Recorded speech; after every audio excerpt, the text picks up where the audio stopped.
All right, dears. Well, guess what? First thing, let's come to silence.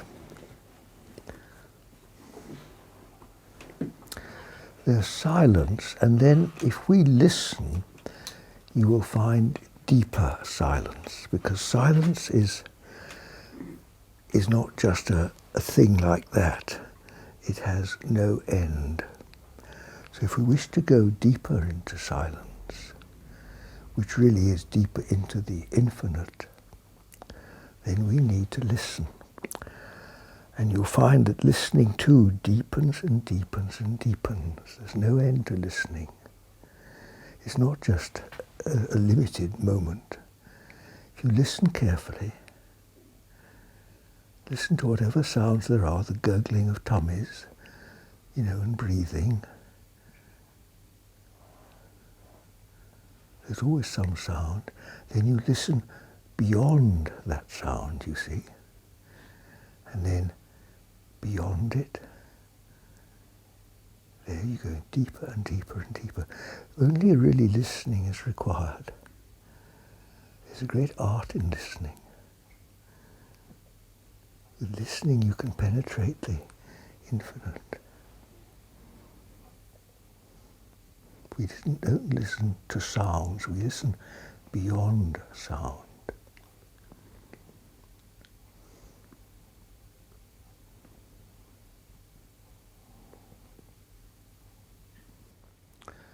Very good. Well, if you could possibly manage to do so, as the conversation develops, if you can just remember to listen beyond it, you see. Listen to what is beyond the words. And then you'll see the words just, as it were, forming within the listening. And that's really the secret of understanding what the world's all about, you see. Is that the world is like a precipitation out of what's before the world. It's like a deposit, you see. Like muddy water, when it's stirred, it settles down. That's what the world is. The world is sort of the matter that's arisen out of what's before matter, in other words, spirit.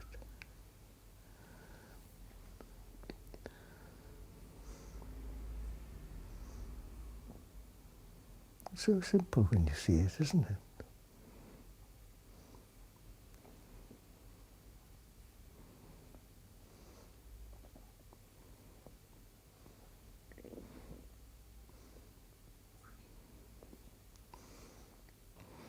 Think of it like the finest water vapor. Even before it begins to condense into clouds, you see, wouldn't know it's there, is it? There's always some moisture in the air. Then you begin to get the first mist forming, first sort of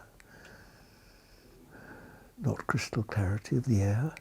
Then you get the first wispy clouds. Then you get the thicker clouds, heavier clouds, thunder clouds. Then you get rain falling on the earth, water.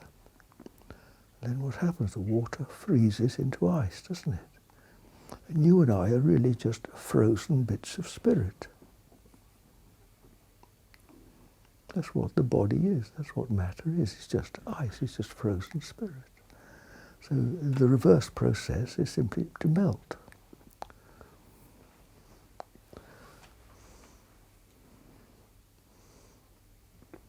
That's why we talk of one that in deep meditation it happens when the heart melts. You dissolve back into what you always are, what you always were. Before you got frozen, before your heart got hardened. We talk of having hard hearts, don't we? We are habitually hard-hearted towards one another, towards creation. Like we were talking yesterday about the earth. To melt is to become one with. You realise that the differences that are so rigid and separative in ordinary experience really are melt away.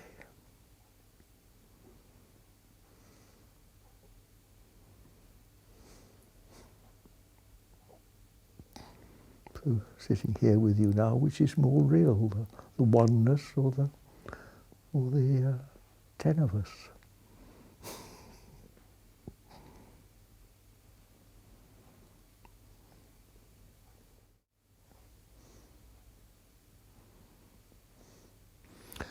The words of Jesus, "Come unto me, all ye who labour and are heavy burdened,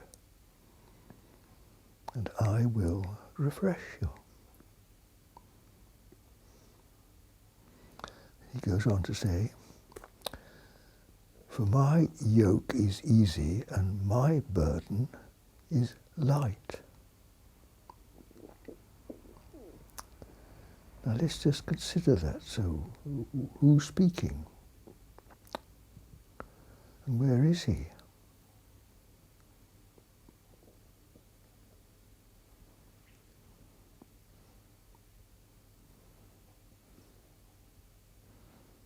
Well, I am with you always. It's here, isn't it?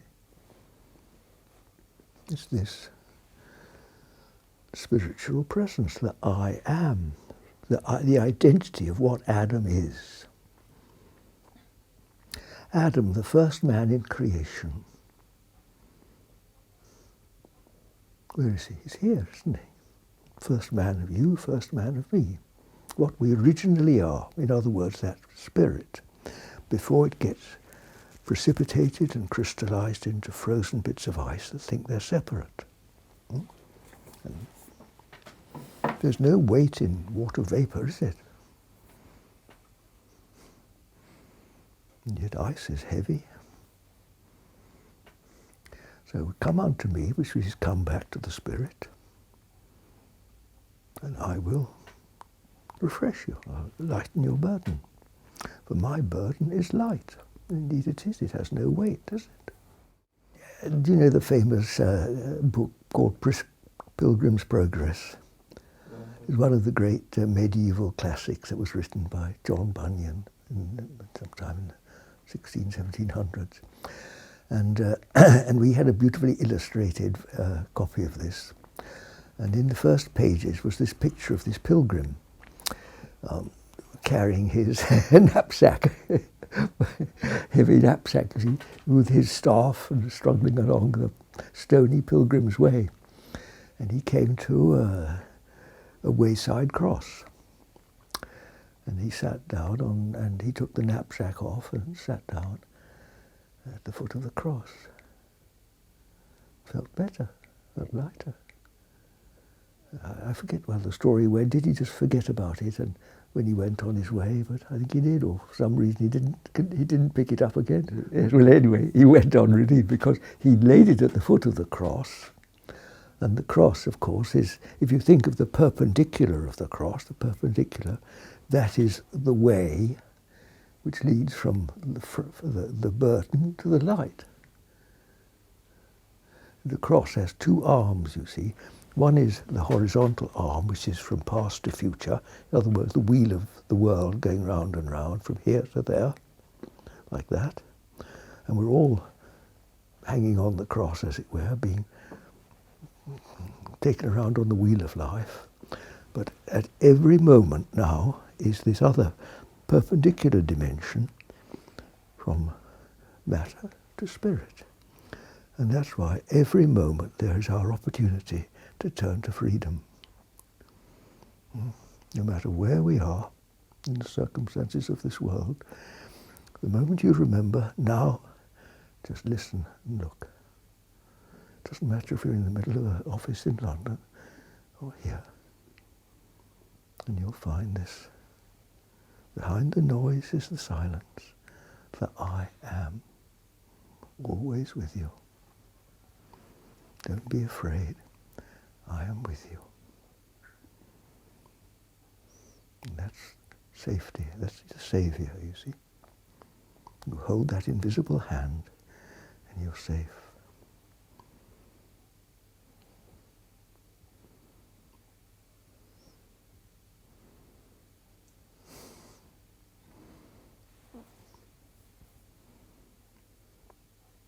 That's why I've got the confidence to sit here before you without any notes and not worry about what I'm going to say. Because if I felt a little bit nervous, I hold on to that invisible hand. And that's what guides me. And hopefully, as long as I remain connected, guides you. It's not me, it's that.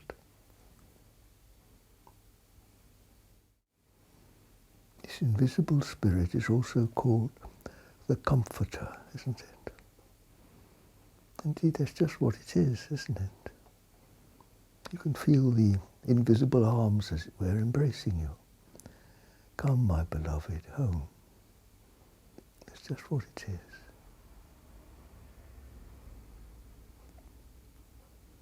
In this harsh world, sometimes often seems all against us. Don't waste your time looking for comfort where it comes and goes. This is the comforter that never fails.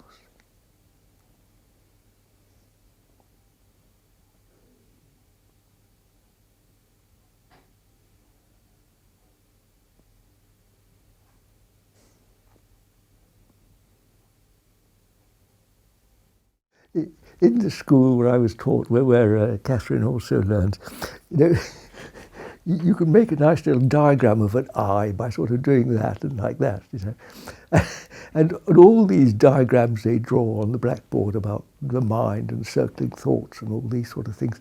There was always a little eye up at the top of the blackboard, you see, this eye of consciousness that's looking down. And in many classical icons, they'll have the eye of God that's watching the human drama going on down here, you see. And that is consciousness, that's all awareness, or the I am, or spirit, or Christ. You can call it what you like, it's all the same thing, you see. It's that which is neti, not this and not that. It's the observation, the observer, the witness.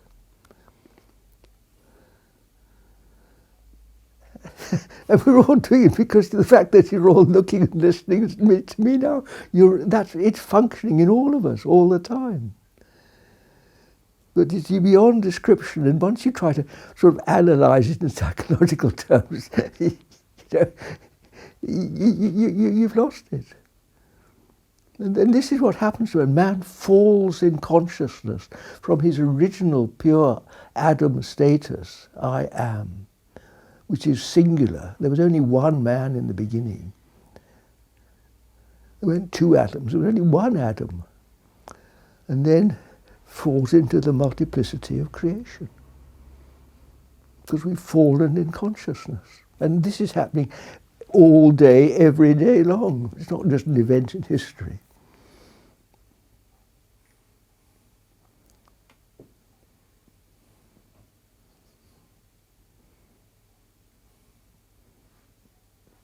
And certainly, I'm trying to talk about it, but actually you have to just shut up and just be still. Phil's favourite thing from Scripture is, be still and know that I am God. So it is.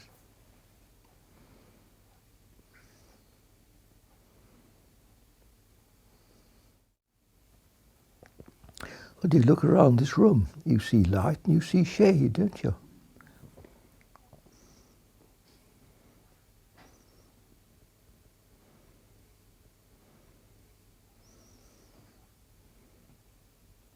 There's one stillness, one I, God in other words. I am, I creator, I the creator, the origin. And you just look at creation. There's not two creators, one doesn't make light, the other darkness. But what happens is that when you get something crystallized, see, in the real world there is no darkness, it's all light. It's only as creation falls, you get into lower creation, that you get separation into light and darkness.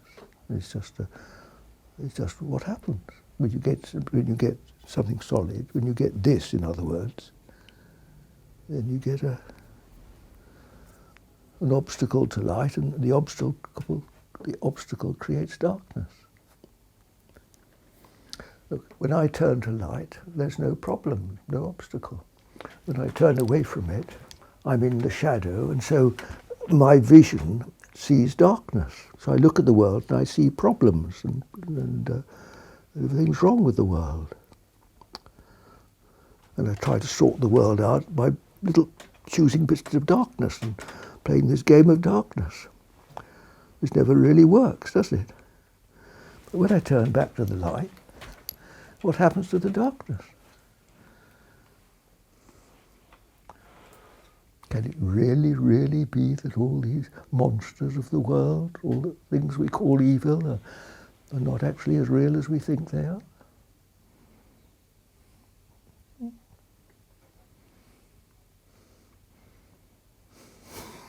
There are millions of people thinking ever so hard how to solve the world, how to feed the hungry and sort out the Middle East and America and everything else.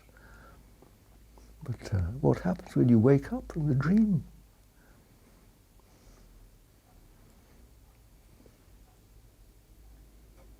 Extraordinary thing, isn't it? It's extraordinary. It's not. What happens in the world, isn't it? One extreme seems to lead to another. And as churches seem to lose their hold on people, so people are searching a new expression of what it's all about. The human quest for understanding is insatiable, isn't it? If it's not satisfied one way, it'll go another. What is it all about? What on earth are we here for? What is suffering?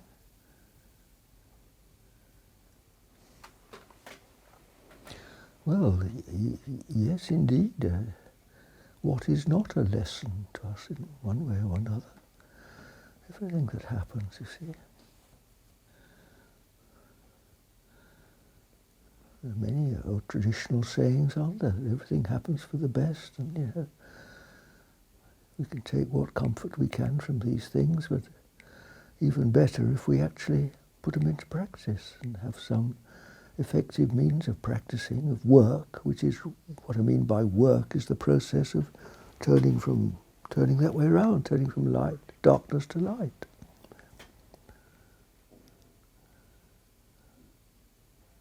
Blessed are those that find an effective way of meditation and put it into practice.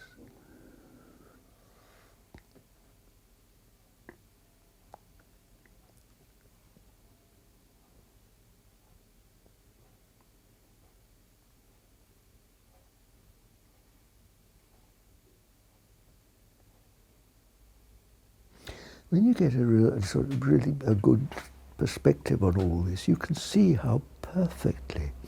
See, every tiniest speck of dust is under law.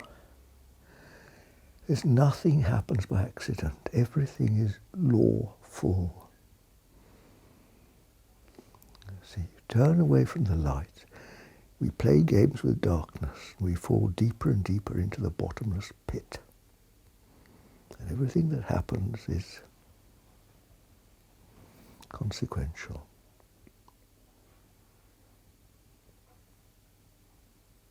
So if the world is awful, learn from it and try to figure out why and what we can do about it.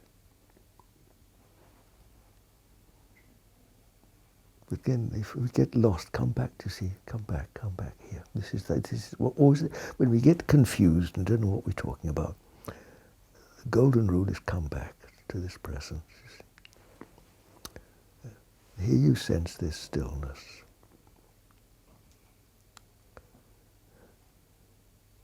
And you can sense how everything is held within this stillness, isn't it?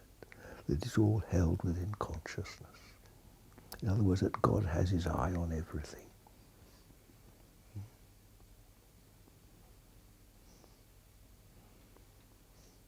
So what can escape?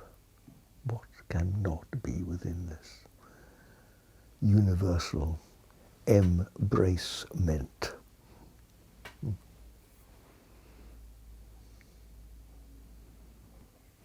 I'll try and remember tomorrow to bring you my icon of St. George, which is a wonderful illustration of this. You must have seen pictures of this saint on his horse with his spear overriding a dragon. He's usually depicted with a warlike weapon, slaying the poor dragon, you see, with blood flowing, and he's got a muscular arm, which is the way the world deals with these things. But in a proper icon, St. George is completely serene, and the horse is just dancing over this dragon, this dark dragon. And the spear is not a real spear, it's just a shaft of light, a gossamer shaft of light. So St. George is just looking at this dragon and disarming it by saying, I'm not afraid of you. You're not as real as you think you are, you see. So there's no violence, no thou shalt not about it. And there, of course, is God's eye up in the sky looking down on him. And his face is completely serene and untroubled, as is the horse. That's the way.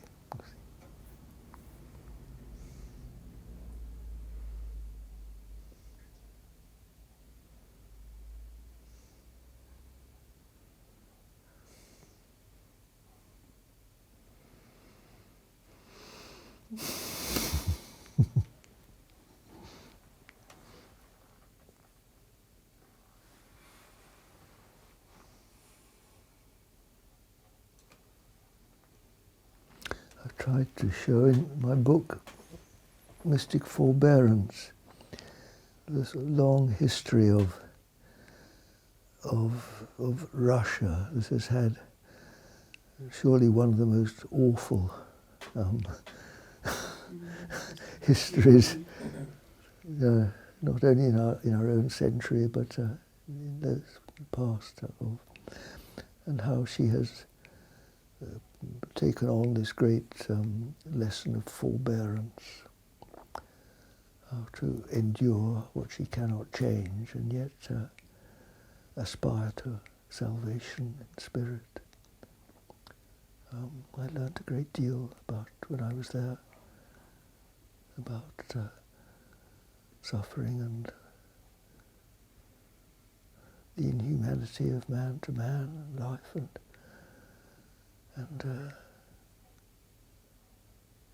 well, at least the answer that is provided by turning to God.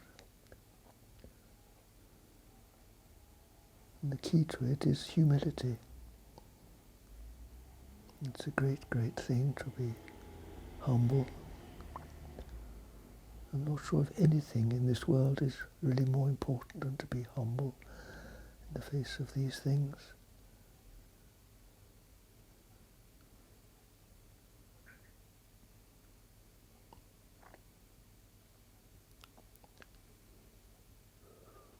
It's really only humility that finally turns us, you see, for help, to where help is. As long as we think we know and can do it ourselves, you're not going to find the way. Now, insofar as we can rest in this stillness, the one thing we needn't be is afraid. Be not disturbed. As this world comes and goes as it always has. The performance, in other words, it is formed, isn't it? In spirit there's no form, it is formless, no name, no form. In this world here, it's name and form. We've all got names and forms, but in the oneness, what happens to our names? They're all melted away, aren't they? just one name. So, from that point of view, don't worry. But now we come down, we can't pretend we're not bodies. You know? We try to eat what suits our respective tummies, don't we? And we're all good people. I'm sure we put our plastic in the plastic bins, do what we're told, do what we can. I played my little part. I was an organic farmer in the days when that seemed the thing to do. We play our parts in this performance.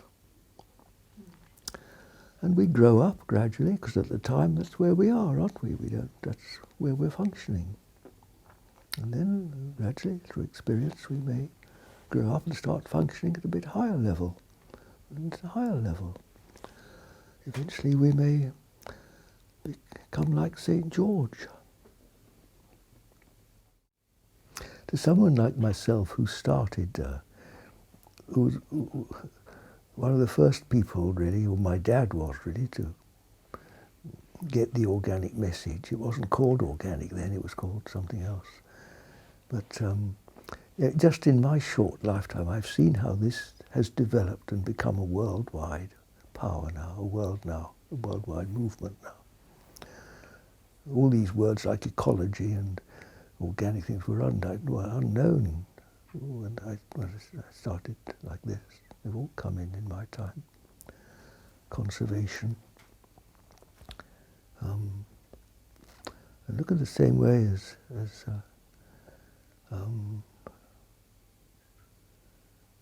we were saying, how meditation has spread, blossomed. When I started again, it was something from the moon, really. Now it's a worldwide movement. And things happen.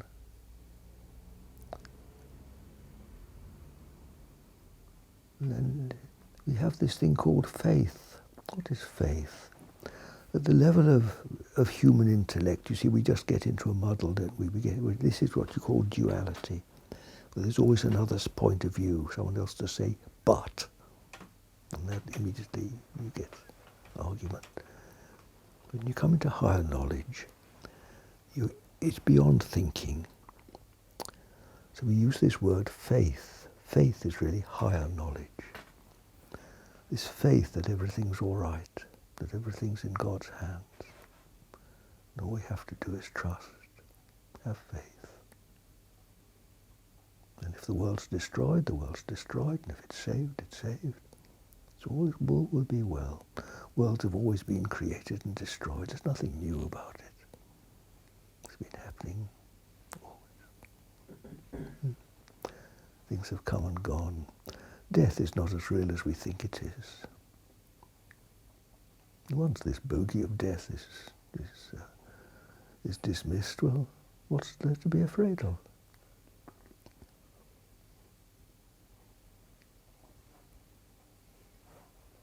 Is anything really destroyed?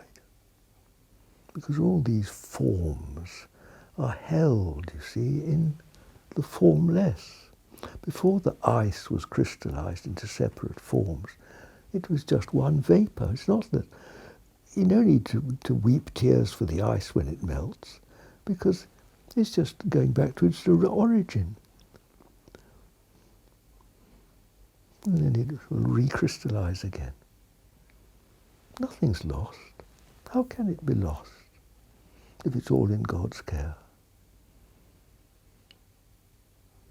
It's just a human concept that arises from separate existence.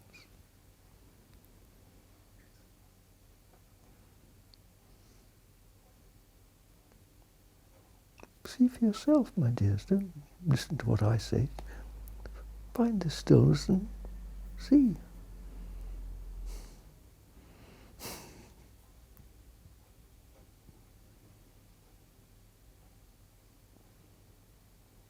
In truth, nothing matters. In ignorance, everything matters.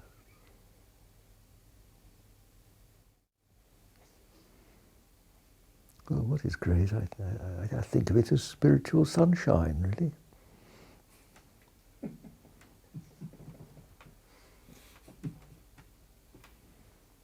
just the radiance from on high.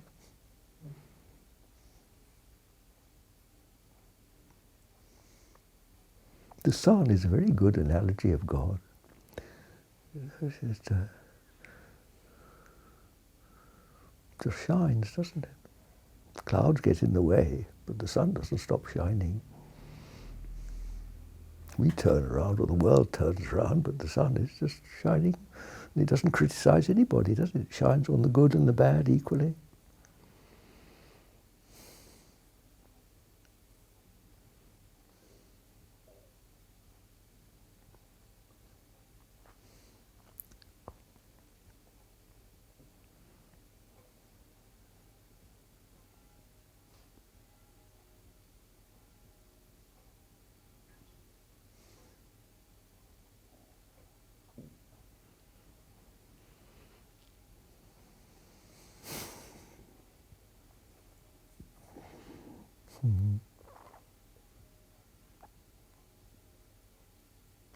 It was certainly one of my great discoveries was when I started to meditate, because I had to go down to London. I had my first farm here in Bakewell at that time, and I had to go down to London for my weekly checks, it was called.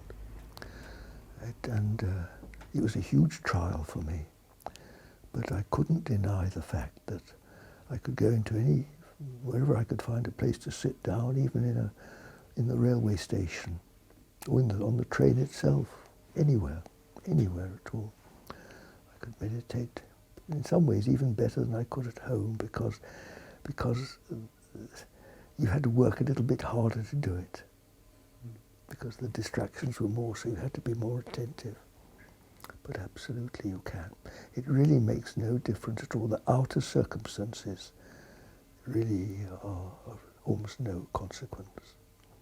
I know people will go to great lengths to find the perfect meditation spot and perfect sort of arrangement of everything, chairs and candles and incense, wear the right clothes, all this and that.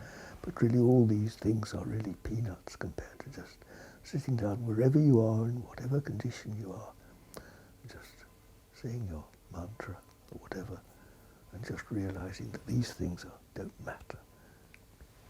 You just go beyond them.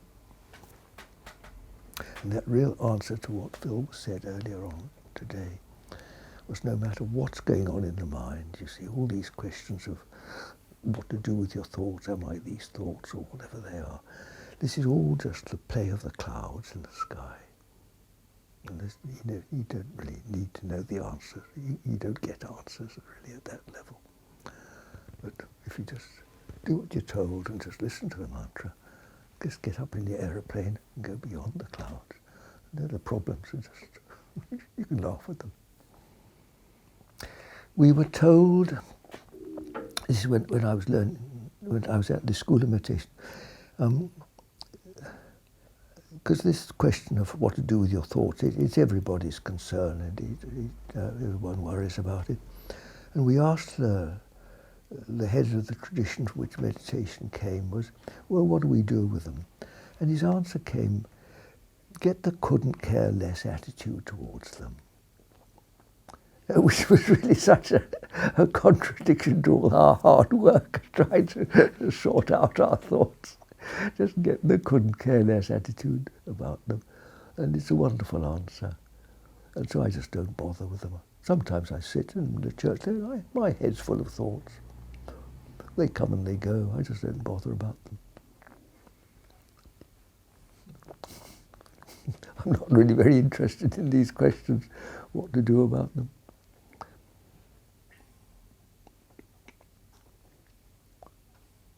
What can you do about the weather?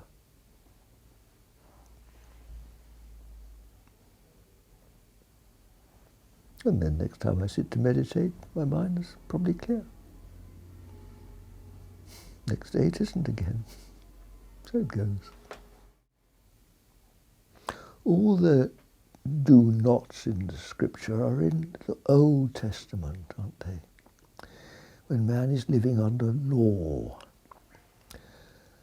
Now in the New Testament, when you begin to go above the law, or come under higher law, which is more accurate, These do not fade out, you see. Instead we're just given the one commandment, love one another, which means acceptance. So instead of trying to fight your thoughts, why not love them? Just let them be.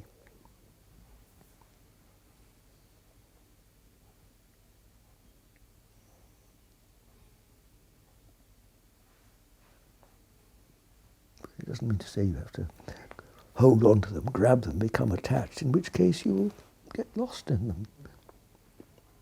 Just let them be in. Nice little thoughts. They're doing their job.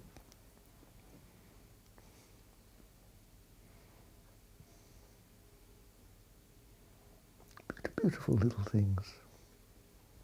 Miraculous little things.